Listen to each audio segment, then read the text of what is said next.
Welcome back to Fossil Ridge Games. Today we're going to be talking about Magic the Gathering, the Midnight Hunt expansion, specifically a blue and white Spirit Air Force deck.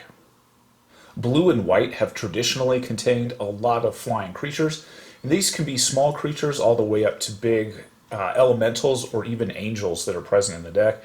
Today we're going to be looking at this fun mechanic, which is the Disturb mechanic, in which you can cycle your creatures from your graveyard back into play. So kind of what the theme means is that you have a lot of these human peasants, and what happens to them is that they die in the battles, and then their spirits rise from the dead and they come out of your graveyard to sort of avenge themselves. It's a really cool and fantastic theme, and I think this set pulled it off pretty well.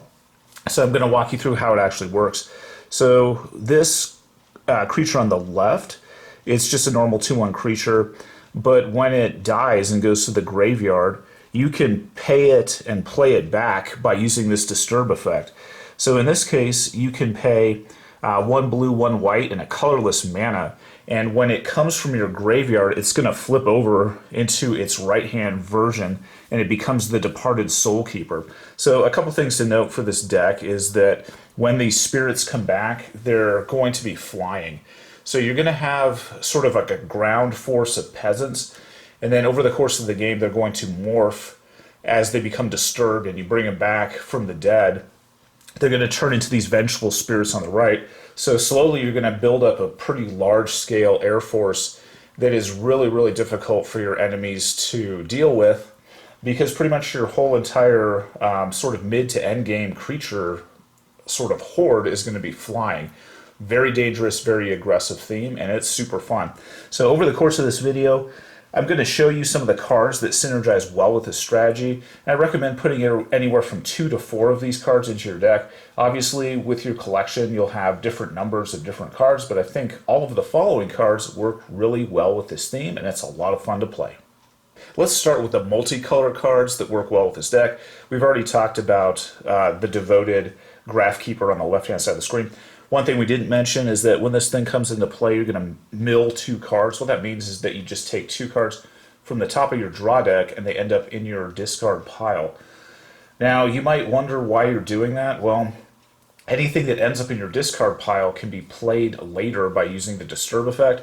So it's perfectly fine to start building up a reserve of troops in your discard pile. So essentially, what you're going to do is with this is start building those troops up. Now on the right-hand side of the screen, we have a card that is also kind of along the same themes. So for 1 blue and 1 white, you can gain 2 life, you draw 2 cards, then you discard 2 cards. This is really the same effect. So you're going to pull 2 cards into your hand, and then you're going to discard 2 cards. Now, this is going to work really well with the synergy of playing stuff out of your discard pile, but something else this is going to help you with is avoiding land and mana problems. So think about, some of those early draws. Maybe you only have 2 land in your hand, and you're thinking to yourself, oh, geez, I might be having a mana problem. By using a lot of these cards, you can draw several cards, and if you do have a land or mana problem, you can favor keeping the land and discarding maybe some of those larger casting cost creatures. Now you can bring those back later with the Disturb effect.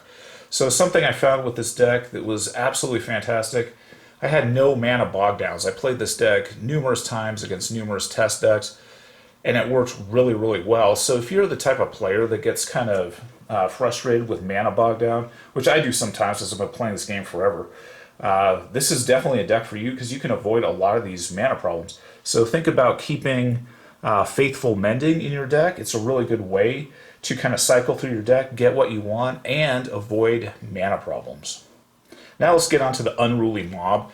This card will not transform over the course of the game. It doesn't have that ability, but what it does have is that when another creature you control dies, put a +1/+1 counter on the Unruly Mob. With the Disturb effect going off quite a bit, and you cycling cards basically all the time, you're going to have things dying all the time. So the Unruly Mob really gets out of control really fast when you play this deck.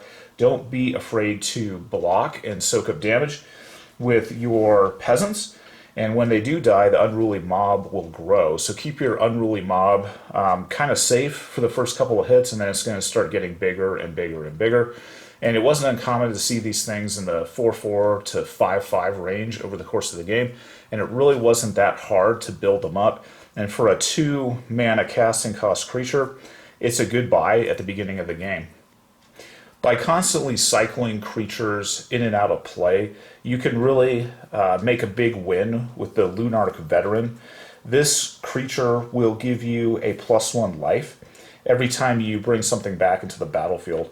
So obviously, when we've talked about this mechanic, you're going to be losing your troops fairly often. And as a result of that, you're going to be bringing them back with the Disturb effect. Every time you do that, you're going to be gaining a life. So life management is going to be really important with this deck. You're not going to have a bunch of heavy hitters, so you constantly want to be increasing your life point total as well as you can. Faithful Mending, also, that we've talked about before, is the multicolored instant that we talked about, also gives you a little bit of life. So keep that in mind. And if you're going to be bringing out a lot of creatures over the course of the game, you may as well be getting something out of it. So put a bunch of these in your deck. These also transform into flyers as well. And it still retains the ability, but it kind of changes. So when it morphs, you're going to gain a life point when something leaves the battlefield. So you can have like one that's face up and one that's face down, or a combination of the two, and that works out really well also. 2 more creatures that fit well into this themed deck is the Chaplain of Alms and the Morning Patrol. So first up, having first strike creatures, that's always fun. Creatures with ward can also be somewhat annoying to your opponent and enemy. Now, as the Chaplain sort of grows in power, it's going to actually increase its power when it flips and it comes back from the dead. And then it also extends its ward effect to each creature that you control. So it spreads that effect and kind of allows that protection to occur. The next one is the Morning Patrol. It's a 2/3, and then it becomes a 2/1 flyer, which is kind of cool. So it loses a little bit of its toughness when it flips, but this thing is vigilant, so you can use it to attack and block. So these are both good choices for the deck. Surprising your enemy in battle is extremely important in Magic the Gathering, and an instant that I really enjoyed, I put 4 of these into the deck routinely, and I love it every time I see it pop into my hand. And this is the Flare of Faith. It says target creature gets a +2/+2 until the end of the turn. That's awesome, so you can use that if your spirits are flying around. But this also synergizes well with the deck because you have a bunch of humans. So all of these peasants that you're using, these human soldiers and peasants, they're going to get a +3/+3 and indestructible until the end of the turn. So sort of that early game, you're going to have a lot of those ground forces, and you're not going to be able to take very big hits. Like obviously, a lot of the werewolves in this set are pretty heavy hitting. And I found that by using Flare of Faith, this gives you the time that you need to get your Air Force going and to get a lot of your creature horde going and into the game. So I highly recommend putting 4 copies of Flare of Faith into your deck. It's going to be a nasty surprise for your opponent. Now we're going to roll into blue, and the card on the screen is the Patricia Geist. This thing is rare. I was only able to get a couple copies of this, but it's extremely important, and throw as many copies as you can of this card into your deck. This thing is great. It's not going to transform into anything. It comes out as a spirit onto the table, and it's going to buff all of your other spirits, not your humans, not your peasants, not your soldiers, anything like that. But as you start morphing and transforming your force into spirits, this thing's going to give all of your spirits, all of your other spirits rather, a +1/+1, which is extremely important. Then the next effect is probably the coolest on the card, is that spells you cast from your graveyard cost 1 colorless mana less. This is extremely important. With all of those costly disturb effects that you have, you can really increase your production of troops by using these cards. So this is really a double sort of synergistic effect. It's going to buff all your spirits and make it easier to bring out additional ones. So try to put as many of these cards as you have into the deck. It'll help you out immensely. We talked about milling before, so the Covetous Castaway is a great way to bring out a cheap creature and then mill 3 cards into your discard pile. that allows you to play the disturb effect. When this thing morphs, you can take cards from your graveyard and shuffle them into your library. So here's the flip side of it. And this thing becomes a 3/4 flyer. These are pretty potent and powerful, especially because you can use them early game to block, and then when they come back, they're actually fairly strong.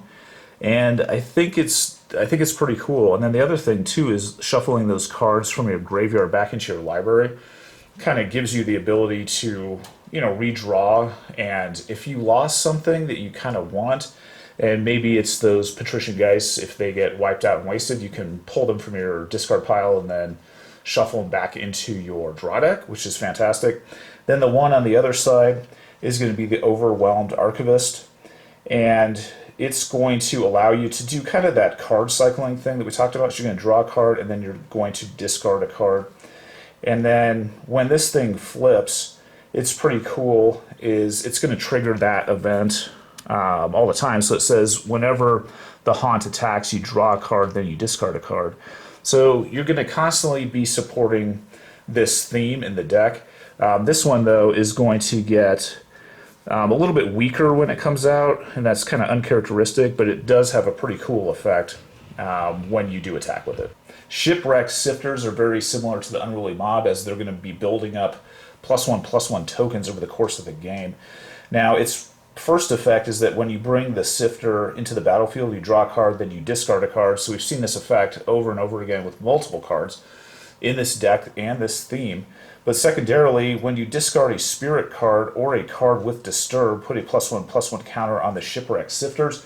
So as you are going through all of these effects where you're drawing and then discarding, and we've seen this pretty strongly with the Archivist and other cards throughout this deck, you can start triggering this effect, and you can be putting +1/+1 counters on these Sifters. In addition, they are spirits, so they're going to get buffed by your Patrician Geist as well. So having these in your deck, I found they're super cheap to bring out, and they grow over the course of the game. So kind of like the Unruly Mob, it's a minimal investment, and you get it paid back. So oftentimes these things had 3 +1/+1 counters. A couple times they had 4. In one case, I even saw 5 on one of them. So it's a pretty cheap sort of thing, and this is more of a long-term sort of effect, which I think kind of works well with this deck. Sometimes it's easy to get overwhelmed with this deck, so as a cautionary tale, you might swap out some of the sort of ground forces with some slightly bigger flying creatures. So the Gale Drifter is something, it's a 3/2 flyer. It's fairly cheap to bring out. You can cycle it. Now, when it cycles back, it's going to be a little bit weaker. And then the one on the right, the Storm Rider Spirit, it's not going to have the Disturb trait, but it's just a solid 3/3 flyer with flash, so you can use it to surprise your opponent when they attack you. That's always fun, sort of mechanic. So just be aware that you might want to mix in some of these bigger creatures to keep you a little bit more competitive for the game. This deck does tend to be sort of a late bloomer.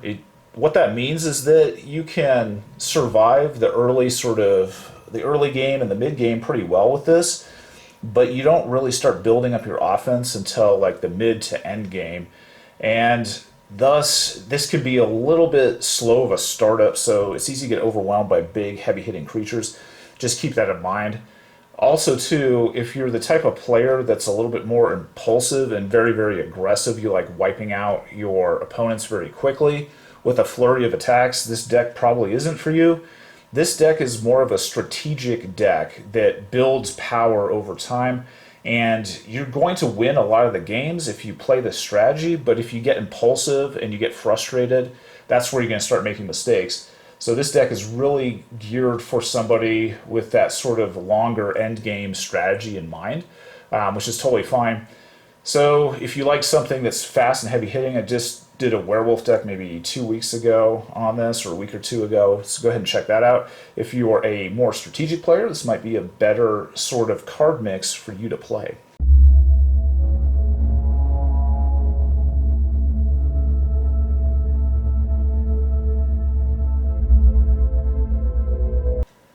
Hopefully today you've learned some cool tips and tricks when you're putting your own exciting decks together for Magic the Gathering Midnight Hunt. Blue and white has traditionally been a very strong sort of deck combination over the years, and there's always that sort of presence of flying. I think that Midnight Hunt really brought this together by using the sort of transformation and disturb effects. I think it's really, really cool. It's a cool idea, and it kind of brings back those classic blue and white decks that people have been playing over the years, just literally swarming your opponents with a host and horde of flying creatures. I want to thank you today for joining me, and as always, have fun gaming.